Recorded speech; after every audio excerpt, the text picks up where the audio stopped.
Yomonlikka yaxshining er kishining ishidir. Yomonlikka yomonning har kishining ishidir. Xullas, bu gapim bilan nima demoqchiman? Har kimki o'zining ishini qilsin deyman. Xullas, orqada turgan Spark'ni sizlarga obzor qilib beraman. Bu halol nasiyaga chiqadi. Oxirida aytib o'taman narxini. Arzonchi bolalar kanalimizda Spark avtomobili kelib qoldi. Yili kelsak, 2017-yilda ishlab chiqarilgan avtomat korobka Spark bo'ladi. Hozir sizlarga salonni ko'rsataman. Yurgan masofasi 171 ming yurgan ekan. Xo'p, yangi chexol taqilgan, poliga bor, barri bor ekan. Avtomat korobka 2017 original avtomat korobka bo'ladi. Monitori bor, deflektorlar qo'yilgan, soatlar bilan rostlam salonni akkuratni ekan. Konditsionerlar hamma yoq ishlayapti. 3-pokoleniya gazi ham bor ekan. Ularni ko'rsataman. Qaroslam yangi chexol. Hamma yoq akkuratni ekan. Maza qilib haydaydigan.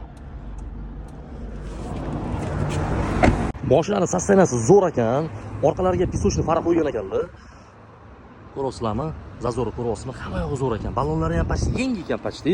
Kraskasi kelsak, kraskasi mana mashinadan uzilgan ekan. Bitno sepilgan deyaptilar.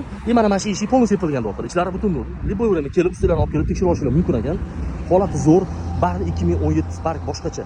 Biz qolgan ma'lumotni o'zingizlar kelib baho berasizlar, o'zingizlar ko'rib olasizlar.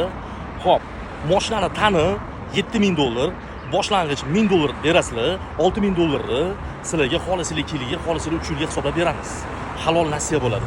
Agar kimda kim Spark qidirib yurgan bo'lsa, o'sha odamlarga jo'natib qo'ydi, kanalimizga bitta like bosib qo'ydi, arzonchi boladan uzoqlashmaydi. Hamisha sizlar bilan